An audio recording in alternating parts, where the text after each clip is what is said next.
Hello, students, and once again, welcome back to your online class. Today, we are going to read about a topic of grammar that is conjunctions. So, now let's come to the topic according to the clips. See this, the first part, that is the definition of conjunction.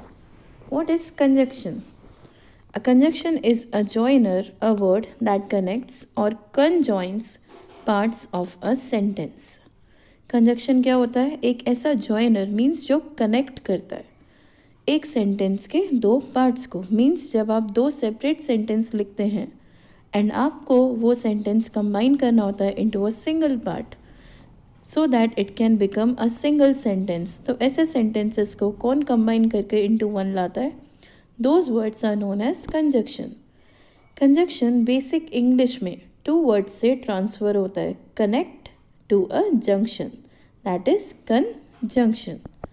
So con means to connect something and junction is a common point to connect a word. So that is the conjunction. A word connecting words, clauses or sentence.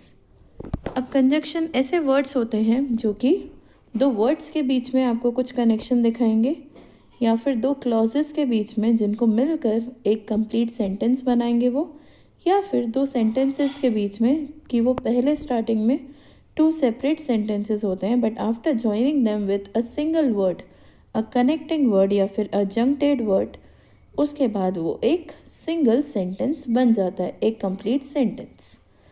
Like अगर हम connecting words का example लें तो हम बोलते हैं T और coffee, या तो हम टी को प्रेफर करेंगे या कॉफ़ी को। इन द सेम सेंस अगर हम बोलते हैं ब्रेड एंड बटर तो हम दोनों को मिलाकर ही कंज्यूम करेंगे। So these are two words जिनका रिलेशन हम उनको ज्वाइन करने के बाद ही कंप्लीट कर पाएंगे। Now if we are coming to clauses, so now if we are telling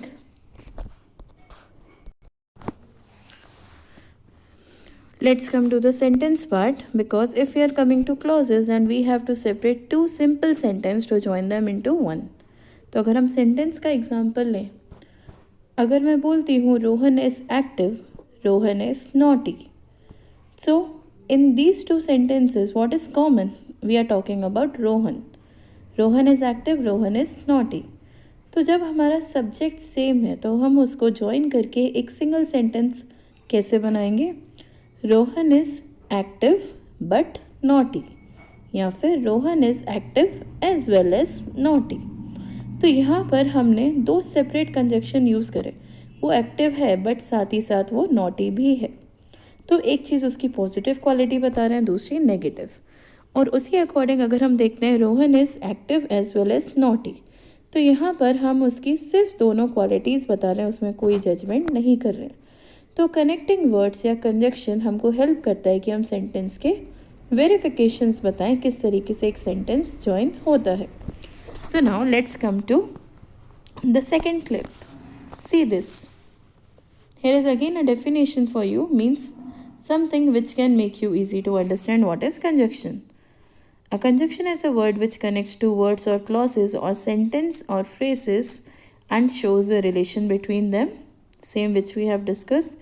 They are used to avoid making the text seem like bullet points and to make the text flow.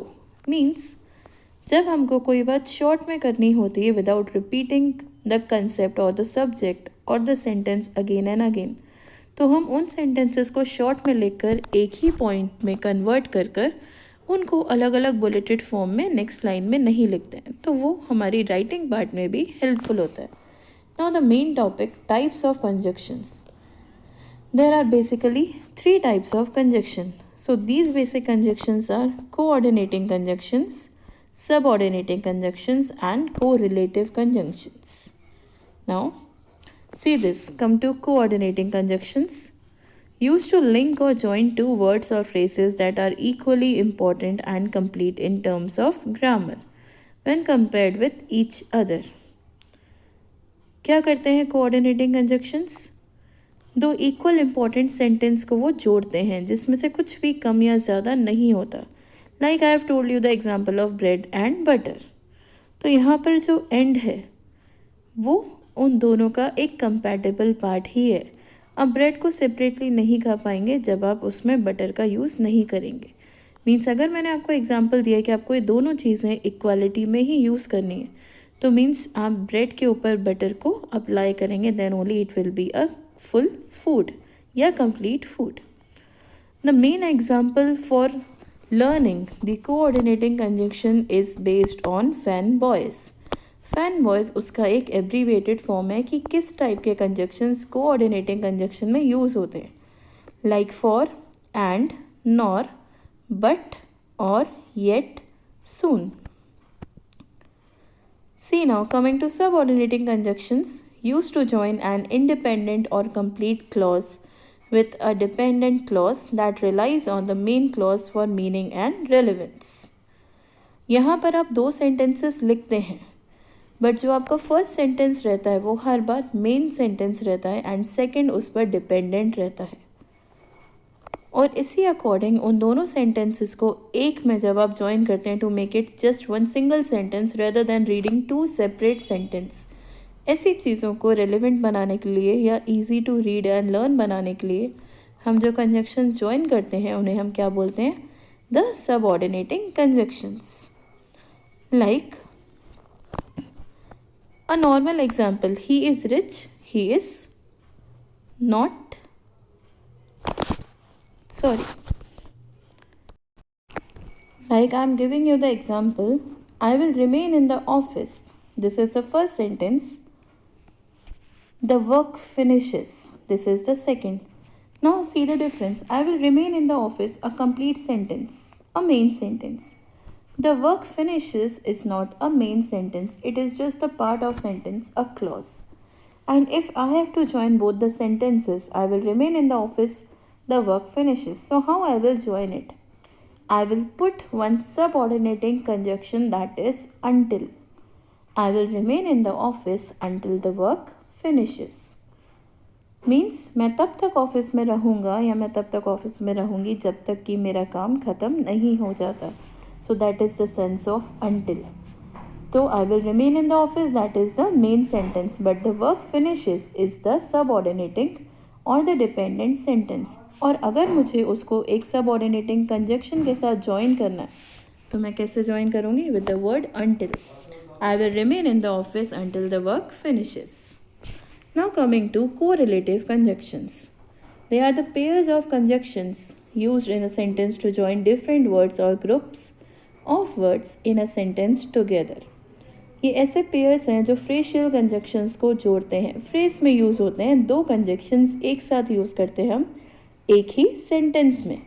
The examples are both, and, either or, just as या फिर just so, neither nor, not only but also, whether or, hardly one, etcetera.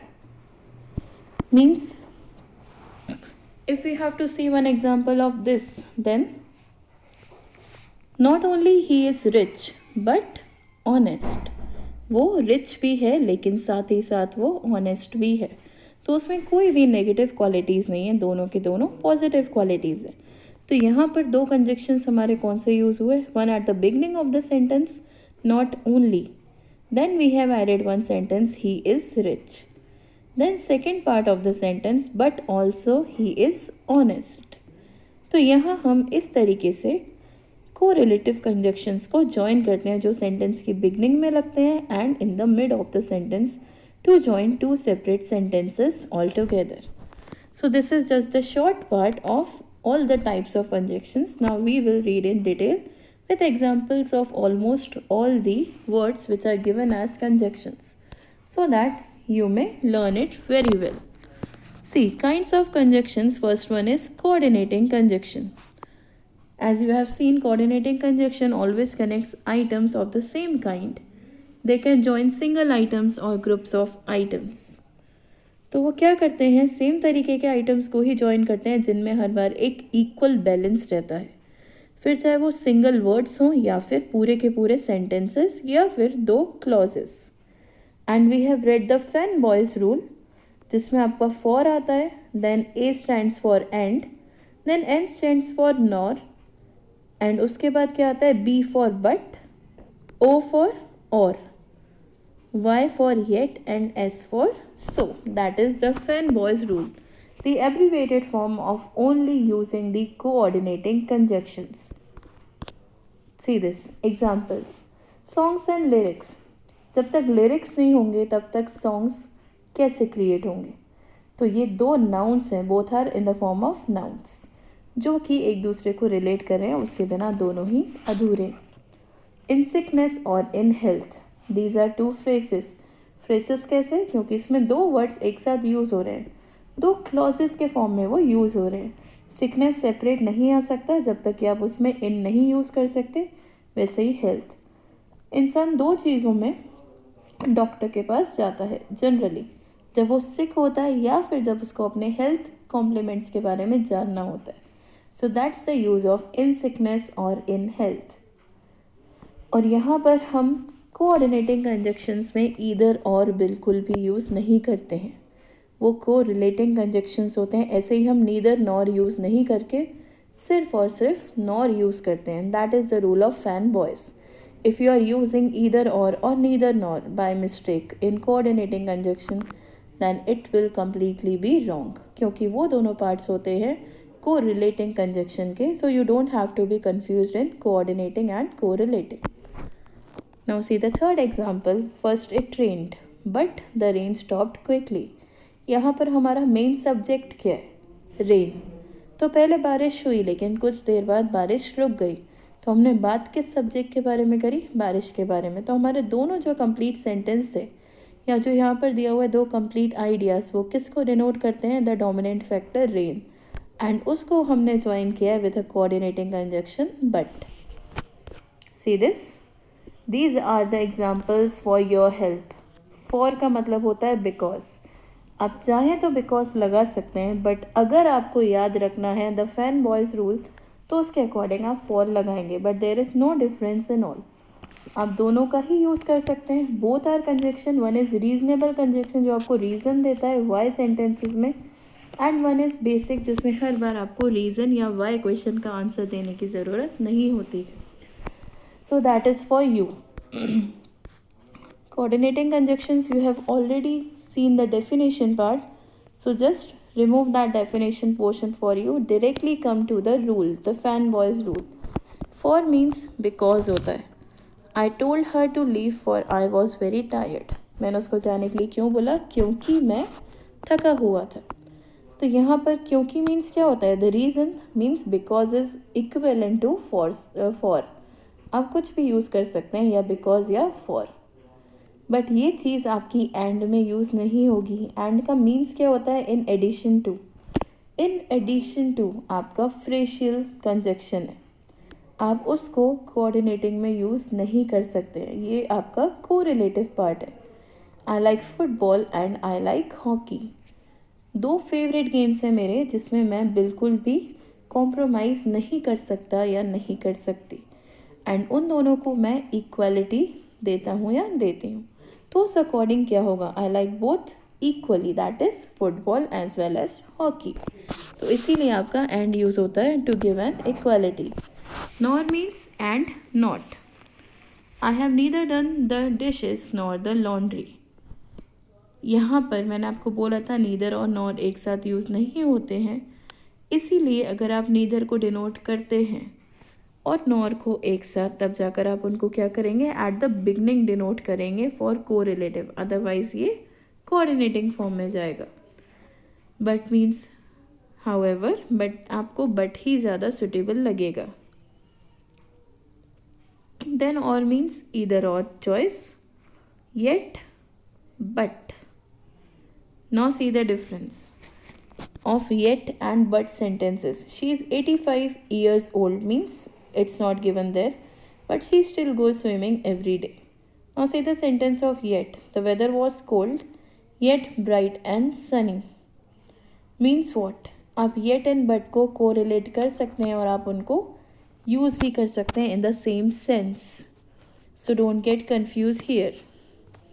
यहाँ पर आपको दो चीज़ें ध्यान देनी है।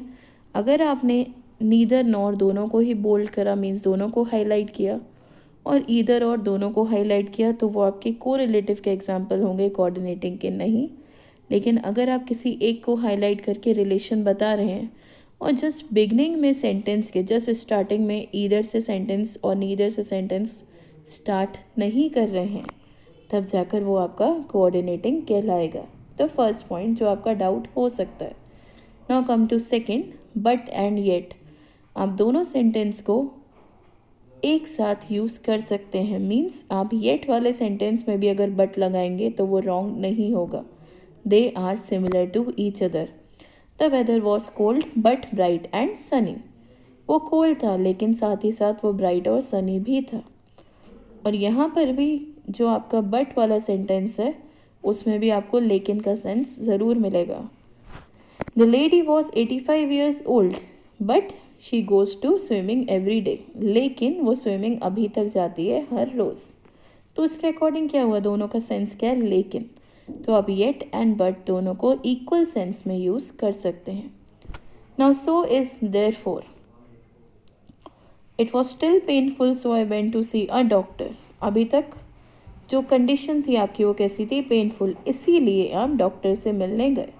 तो so is just as same as therefore, but basically आपको देयरफॉर की जगह क्या लगाना है, सो। There are furthermore examples which you can read just for your practice, and these are the examples जिसमें आपका neither और either use नहीं हुआ है, just to help you कि आप confuse ना हो। जैसे मैंने बोला था सेंटेंस की बिगनिंग में आप neither नहीं लगा सकते या either, इन द मिड आप यूज़ कर सकते हैं, बट आपको हाईलाइट किसको करना है, नॉर एंड और को। तो ये कुछ ऐसे सेंटेंसेस हैं जिसमें आपको नॉर और से ही एग्जाम्पल दिया हुआ है एंड नीदर एंड ईदर का यूज़ नहीं किया गया। Like I don't expect children to be rude nor do I expect to be disobeyed. यहाँ पर हमने क्या करा, या तो सेंटेंस होता neither I expect children to be rude nor I expect them to be disobeyed. तो यहाँ पर अगर मुझे नीदर नहीं लगाना तो मैंने क्या करा, मना के फॉर्म में डोंट लगा दिया। I don't expect children to be rude, nor do I expect them to be disobeyed. Same as or I will go shopping or I'll go camping. Means any one thing, either shopping or camping. Now coming to next. That is the subordinating conjunction. Now I'll show you the difference. Subordinating conjunctions join two clauses या group of words that form an idea together in a way that makes one dependent on the other. Subordinating conjunctions क्या करते हैं, एक main sentence पर दूसरे को depend करते हैं। इसलिए पहला सेंटेंस आपका मेन होता है बट दूसरा जस्ट ग्रुप ऑफ वर्ड्स होता है जो कि एक मेन मीनिंग नहीं देता या इक्वलिटी से इम्पॉर्टेंट मीनिंग नहीं देता। इसीलिए आप उस अनइम्पॉर्टेंट सेंटेंस को जज करते हैं एज अ क्लॉज। तो जब एक मेन सेंटेंस से दूसरा अनइम्पॉर्टेंट या डिपेंडेंट सेंटेंस जॉइन होता है तब जाकर आपको उसमें हेल्प किसकी लगती है, अ कंजक्शन। और जब वो कंजक्शन जॉइन होता है तो उस कंजक्शन का एक मेन वैल्यू होती है, it is denoted as subordinating conjunction. The clause of a subordinating conjunction introduces cannot stand alone. Subordinating conjunction में एक और प्रॉब्लम होती है कि पहला जो मेन सेंटेंस होता है वो भी अकेले यूज़फुल नहीं है बिकॉज उसमें किसी भी तरीके का कोई कंजक्शन जॉइन नहीं होता, एंड उस पर जो डिपेंडेंट सेंटेंस होता है उसका भी कोई मीनिंग नहीं होगा जब तक कि आप उसको किसी और मेन सेंटेंस से लिंक नहीं कर देते हैं।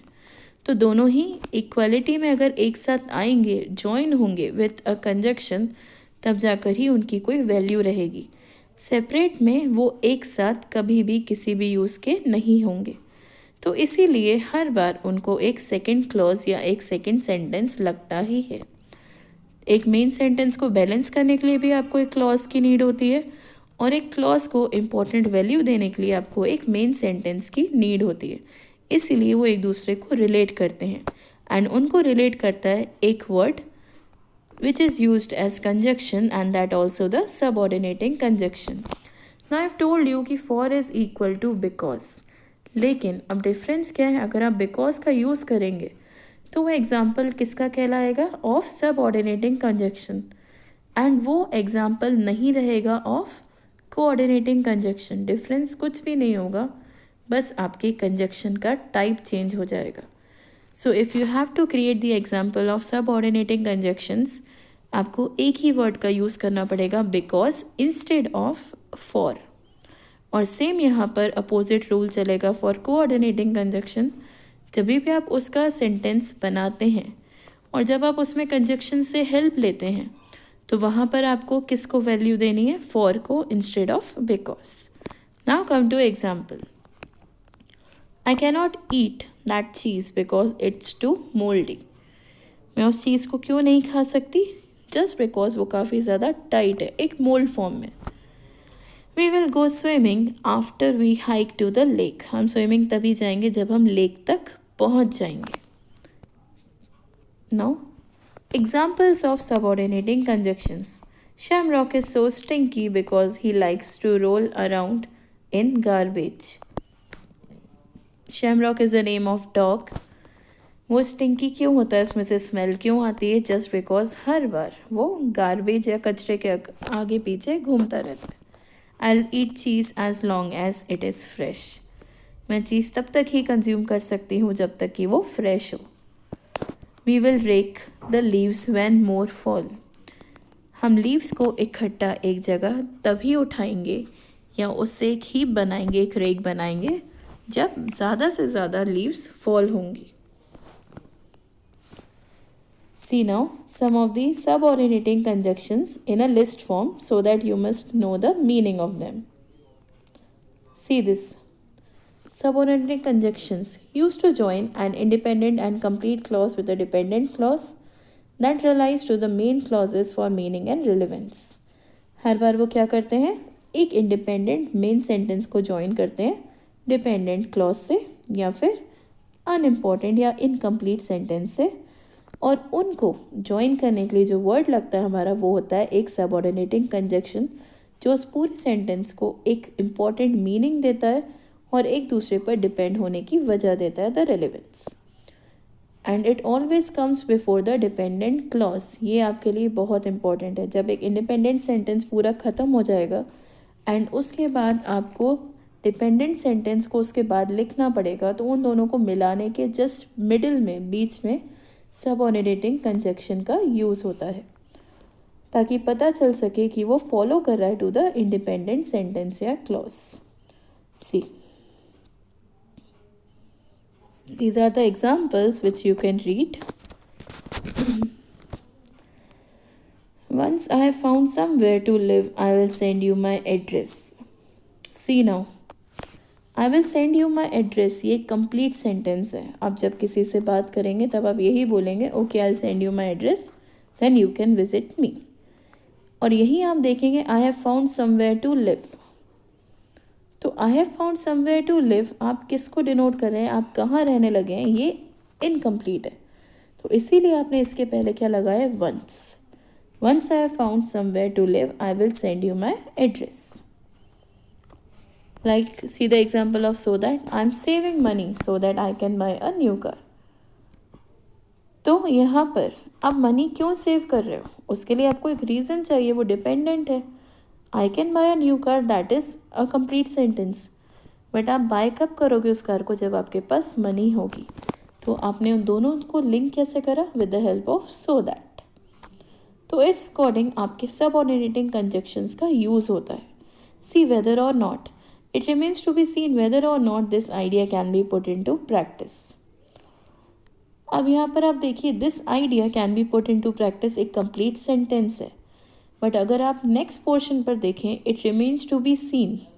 सो what is remain to be seen? ये इनकम्प्लीट या डिपेंडेंट सेंटेंस है, तो उसको आपने लिंक करा with the main sentence by using और अप्लाइंग वेदर और नॉट। तो इस अकॉर्डिंग आप सबऑर्डिनेटिंग कंजक्शंस का यूज़ करते हैं।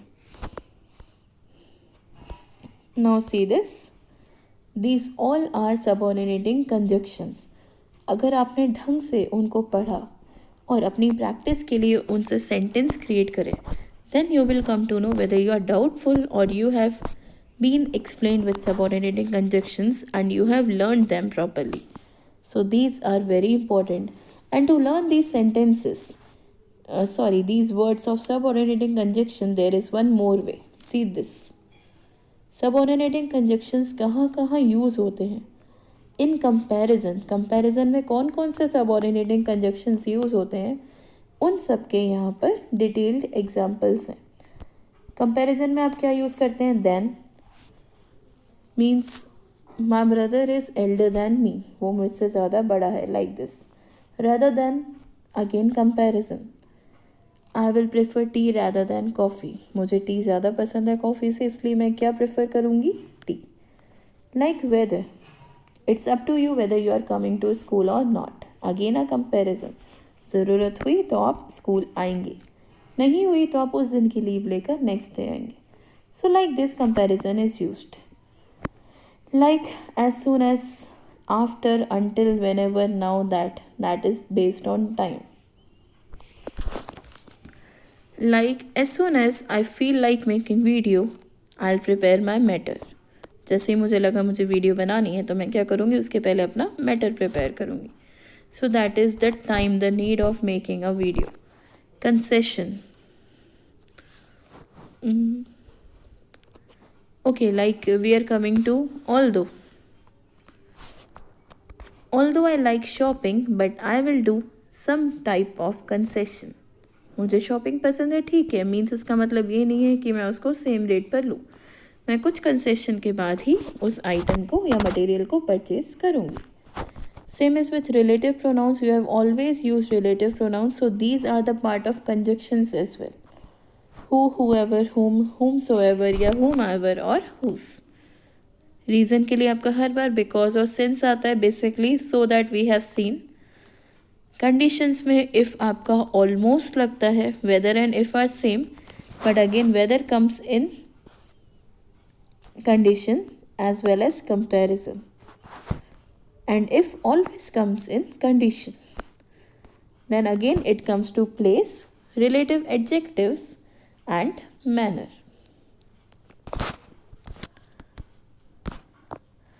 Now comes to the last part, correlative conjunctions. They also connect the items of the same kind. यहाँ पर भी same kind या same equality के items ही connect होते हैं, बट correlative conjunctions जो होते हैं they always act in pairs. Difference सिर्फ ये है, coordinating conjunctions में आपको पेयर की ज़रूरत नहीं होती है, बट अ सिंगल वर्ड और कंजक्शन. एंड correlative में हर बार आपके पेयर कंजक्शंस लगते हैं, not the single word. See the examples. Both and end, so means both dogs and cats make good pets. तो यहाँ पर डॉग्स भी नाउन है आपका, कैट्स भी, एंड उनको ज्वाइन कौन कर रहा है? Both and and. You should set flowers not only on the table but also in the basket. यहाँ पर दो फ्रेजेस हैं. You should set flowers on the table in the basket. So you should set flowers not only on the table but also in the basket. इधर बोरो a book और bye a magazine, या book लो या magazine.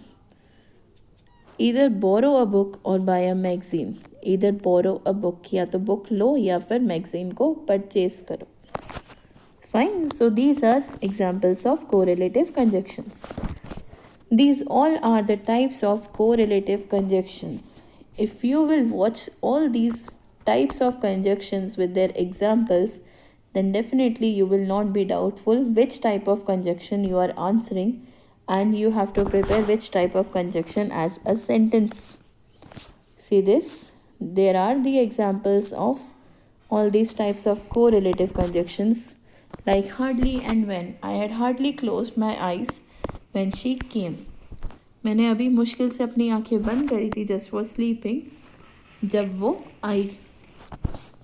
Such that he is such a smart boy that he passes his maths exam successfully. वो इतना ज़्यादा smart है कि उसने अपना मैथ्स का एग्ज़ाम बहुत अच्छे से पास कर लिया. Neither George nor his brother is very tall. ना ही जॉर्ज ना ही उसका ब्रदर कोई भी ज़्यादा टॉल नहीं है. वेदर और, he must do it whether he likes it और नॉट. आप इस सेंटेंस को सेकेंड फॉर्म में भी लिख सकते हैं, वेदर ही लाइक्स इट और not he must do it. Like you were doubtful कि आप सेंटेंस की बिगनिंग में ही कोरिलेटिव लगाते हैं, so you can change the sentences in that form as well. He is not singing as loudly as he can, वो इतनी ज़ोर से नहीं गा रहा है जितना वो गा सकता है।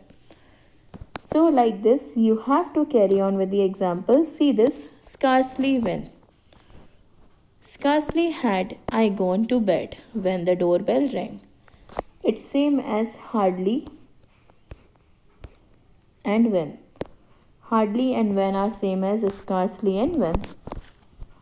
ना के बराबर, मैं बेड तक गया ही था कि डोरबेल एकदम से बज गई। Now see rather than. I have told you one example of subordinating conjunction. I will like tea rather than coffee. वहाँ मैंने दोनों को एक साथ यूज़ करा था तो वो सबऑर्डिनेटिंग हो गए थे, लेकिन जब मैं rather और than के बीच में स्पेस क्रिएट करूँगी then it will be correlative. So it's better for you to create example which you are not doubtful of. अगर आप हर बार ऐसे examples को choose करेंगे as your choice to describe all these types of conjunctions, then definitely doubt will occur. आप first time हर एक type के conjunctions को पढ़ रहे हैं, सो इट्स बेटर कि आप बिगनिंग करें with the shortest form. I would rather go out than stay at home today. तो यहाँ पे दो रीज़न है, घर पर रहने से अच्छा है कि मैं बाहर चला जाऊँ। इस अकॉर्डिंग वहाँ पर एक रीज़न आ रहा है कि। See this, no sooner than we had no sooner gone to bed than the phone rang. Again ये किसके जैसा है, same. Hardly when, scarcely when and same is no sooner than. अभी हम बेड तक गए ही नहीं थे कि फ़ोन बेल रिंग हो गई या फिर फ़ोन रिंग हो गया। The more you can dream, the more you can achieve या फिर the more you can do। इस अकॉर्डिंग आपका the more का सेंटेंस रहता है। Coming to the next page. Again, these are some of the further examples that you can do for your practice so that your mind will not be doubtful after using them. And these are the types of conjunctions just used to identify them.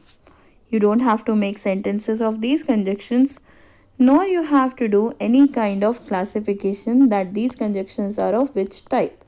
But if they come for identification, then you can easily mark them if you have gone through them completely.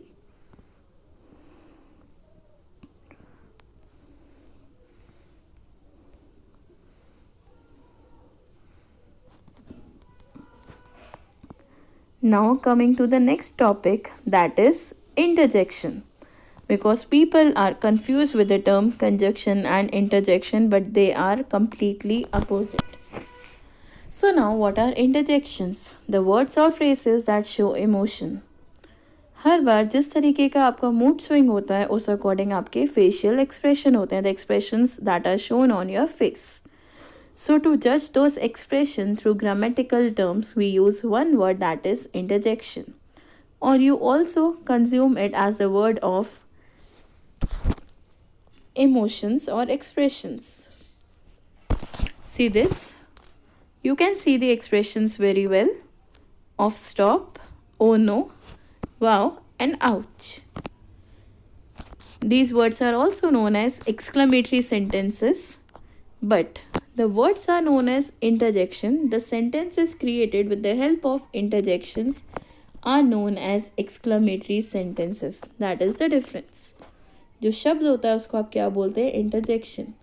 और जब उस शब्द से sentence बनता है और exclamation mark होता है तब आप उसको बोलते हैं exclamatory sentence. Coming to the next part.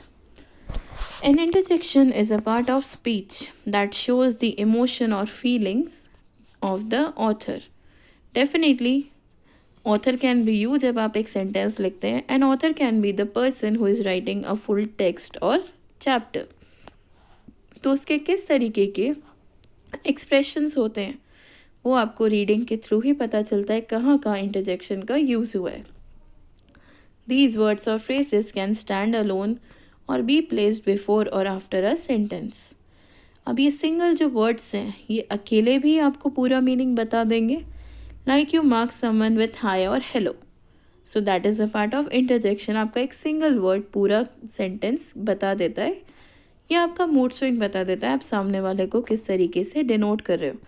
और ये किसी वर्ड की बिगनिंग में भी लग सकते हैं और काफ़ी बार एक सेंटेंस के एंड में भी लग सकते हैं। तो सेंटेंस की बिगनिंग या एंड में कहीं पर भी ये इक्वली इम्पॉर्टेंट वैल्यू प्ले करते हैं। Many times an interjection is followed by a punctuation mark.